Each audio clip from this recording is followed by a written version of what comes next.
Good day everyone, I am Beverly Virano and I'm going to discuss about eating disorders. About the objective. First, to promote awareness about the different eating disorders. Second, to educate students how to prevent eating disorders. And lastly, to reduce the stigma surrounding. So what is eating disorder all about?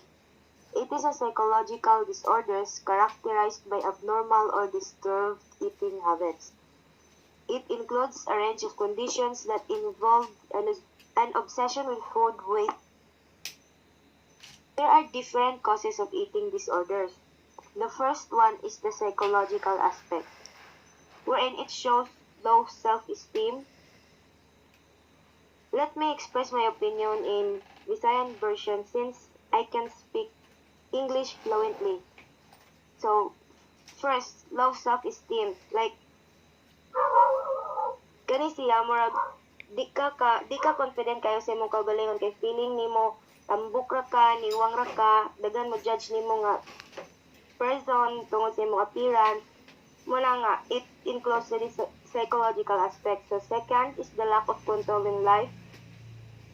Depression. So, since depression is very rampant nowadays, many of us, especially women, and being depressed kay kuan mas prone man ang women sa kanang physical appearance, mura sila kanang ma-insecure silang kaugalingon. So next is the anxiety, stress, loneliness, and trauma. So there are different kinds of trauma, like for example, that person undergoes a situation wherein, like, for example, kanang gi-abuse siya, physically abused or sexually abused. So second one is the interpersonal aspect. It involves troubled relationships. So uso na ni kayo karon kay wala lagi ko na forever. So next is the difficulty expressing emotions, being teased based on size or weight. So kung sumugol man gani mo kay tungod tambok mo or niwang mo, just set aside that kanang opinion sa laing tao, just mind yourself. Next is physically and sexually aspect is socio-cultural aspect. It includes thin body ideal. So atong society karon mas prefer nila ng mga niwang kay sexy lagi ko no, like murag may chapera ng mga tambok-tambok, wala, di nila ihunaw-naon nga kanang tawanan na po'y feelings, masakitan po, then mo na mulito, depression, stress. So next, peers, imong amigo, maka-influensya po nimo. The media, kusog gayon nga like, murag, ma-alter ang mindset sa katao tungod sa media kay kanang like for example na sila idol nga artista, like gusto po nila sandugo na siya. Then lifestyle, family values, of course family values dapat ang usa ka family, like stick together sila, dapat suportahan nila ang usa-usa diha ang family man god is the strongest foundation of one individual. So next is the abundant food supply. O syempre, if daghan mo food supply, so sige kagkaon, manambok jud ka. Then next is the biological aspect. So genetics, maybe hereditary ra pod niya sa inyong pamilya, mga niwangon jud mo, mga tambokon jud pod mo, natural na ninyo. The regular hormone functions, especially when a person hit the puberty stage, so diha na magsugod ta ng changes sa iyang lawas. Then lastly, the personality. There are different types of eating disorders. There are 6 of them, namely anorexia nervosa, bulimia nervosa, binge eating disorder, pica, rumination disorder, and avoidant or restrictive food intake disorder. The anorexia nervosa. People with this disorder limit their food intake or compensate for it through various purging behaviors. Like, gilimitahan nila ilang pagkaon kay ila laging hunahuna, dapat ginagmay ra para di kumudako. Then, ang symptoms ani underweight, very restricted eating patterns, intense fear of gaining weight, a relentless pursuit of thinness, perceived body shape and self-esteem, and a distorted body image.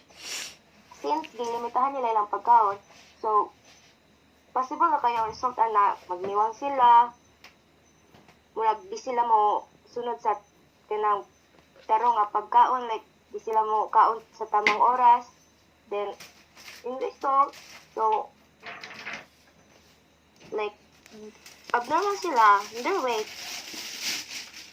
and nervosa. They fear gaining weight despite being at a normal weight.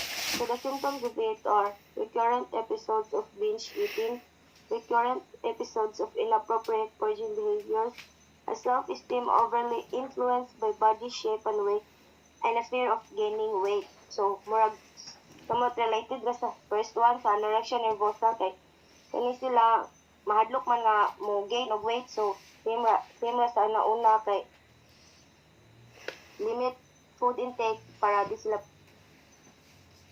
eating disorder. People with this disorder regularly and uncontrollably consume large amounts of food in short periods of time. Murag sirok, murag term ni murag sirok, like murag kaon is life, food is life. The symptoms: eating quickly than usual, eating until the person feels too full, eating a lot when not hungry, eating alone, feeling disgusted, depressed, and guilty after eating. Like, kani siya nga disorder, bisag wa ka gutma, gusto nimo mukaon, like, wa ka kibaw nga nung, murag mao na jud ni siya ang symptoms aniya. Sige kagkaon, like, gusto nimo nga, sige kagkaon na, puno na ka, unsa na ka maundang kung muna na nimo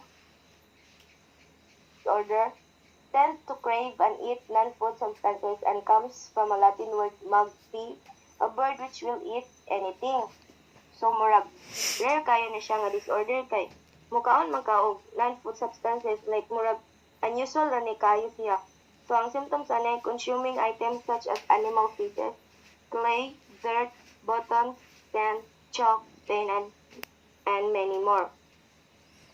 Like, kaning tawana, whatever, kung siyang makitaan, ihungit niya siyang baba, like, kanon niya, di siya kay lisan, then, result ani, kwarta sa duk. Next, rumination disorder. It generally regurgitates the food they recently swallowed.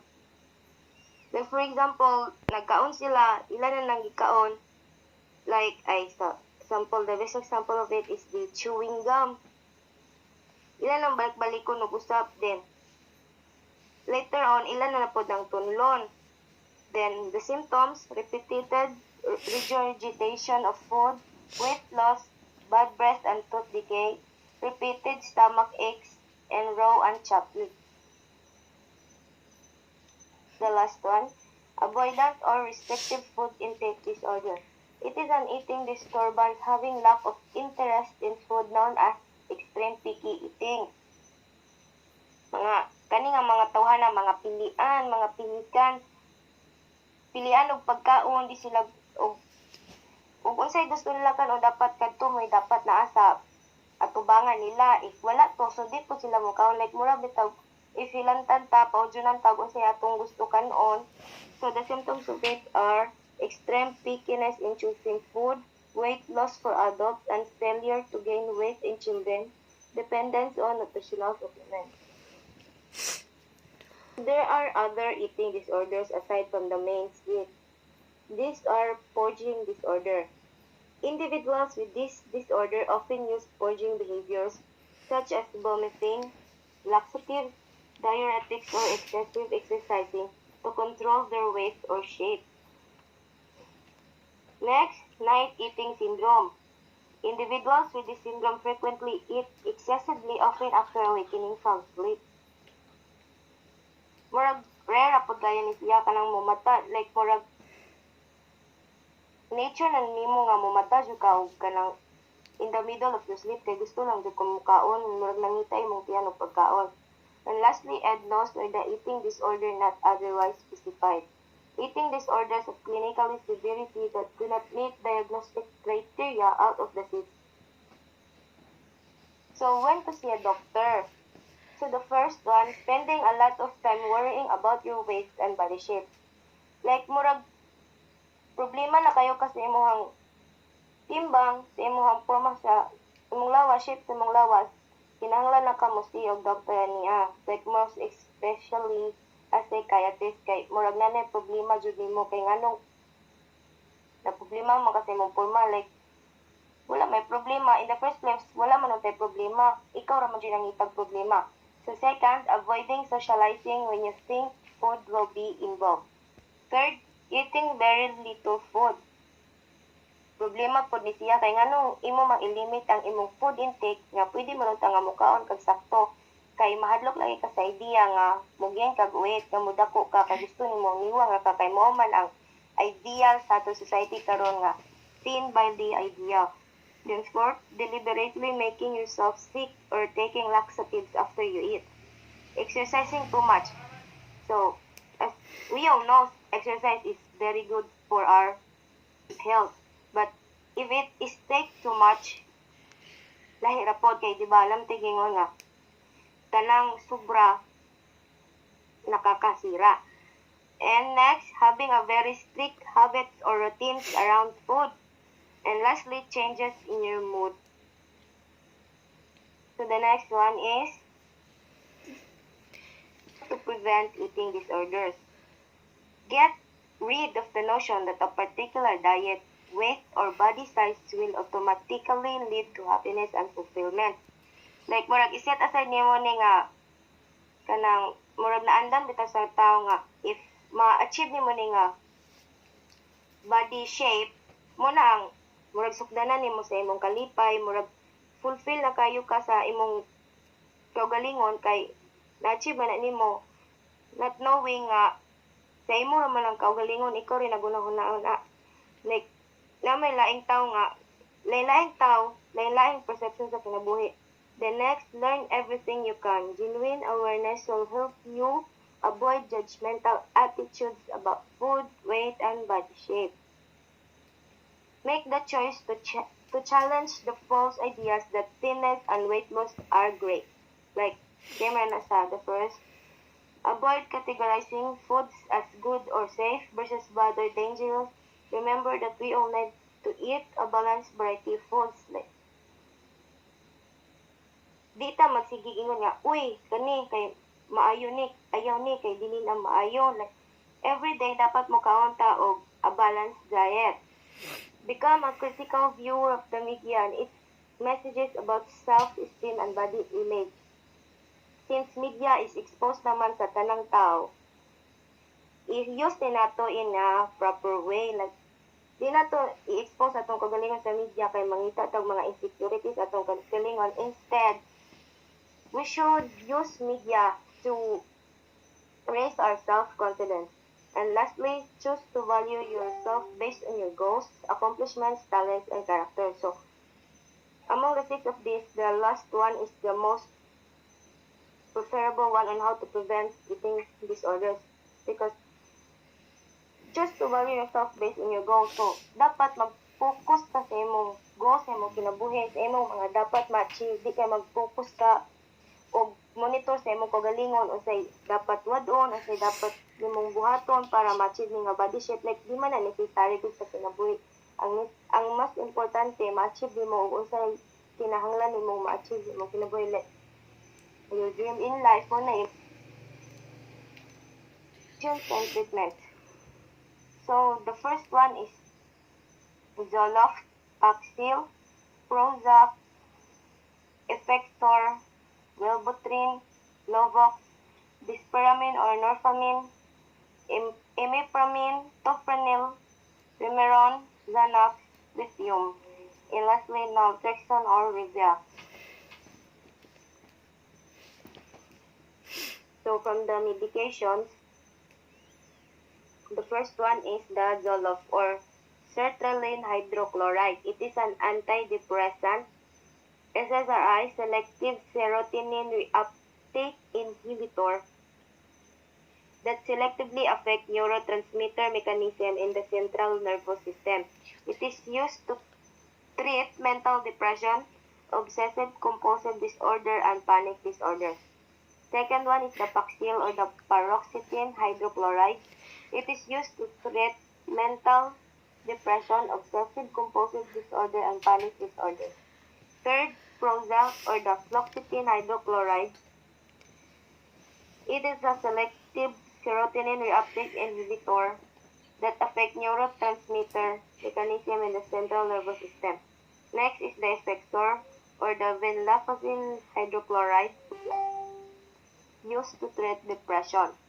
Wellbutrin or bupropion hydrochloride that is through oral administration used to treat major depressive disorders by increasing the levels of certain neurotransmitters such as norepinephrine, serotonin, and dopamine. It is also believed that it also acts as a brain stimulant. Next is the Luvox or the fluvoxamine. It is an antidepressant and oral administration used in the treatment of depression and for the symptomatic relief of depressive illness, significantly reduces the symptoms of obsessive compulsive disorder.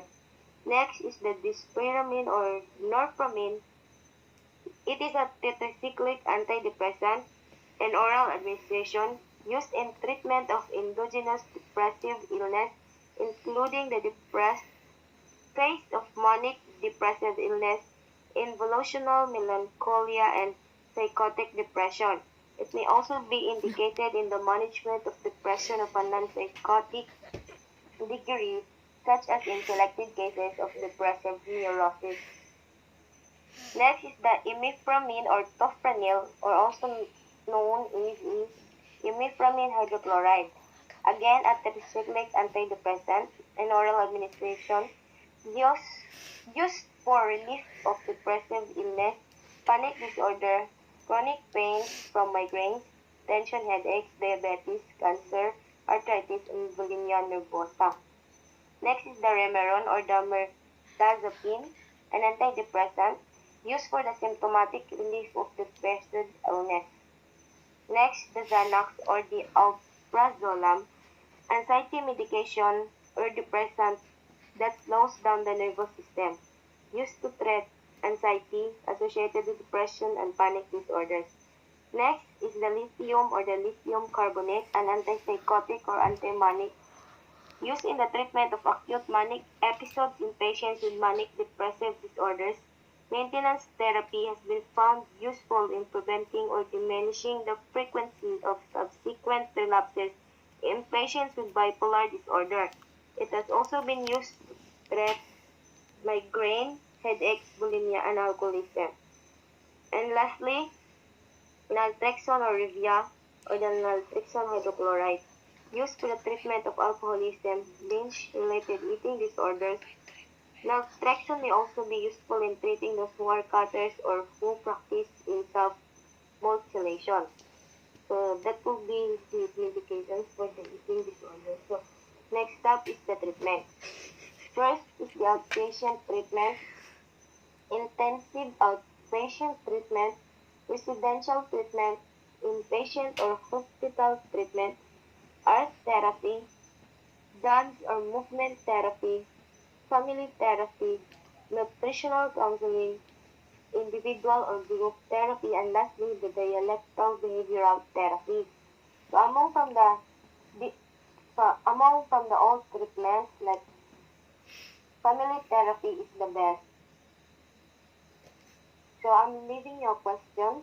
What kind of eating disorder wherein an individual tends to eat non-food substances? Second, it is also known as extreme picky eating. Third, what kind of eating disorder that shows chopped lips? So this is for you to answer. I'm giving it the O and thank you.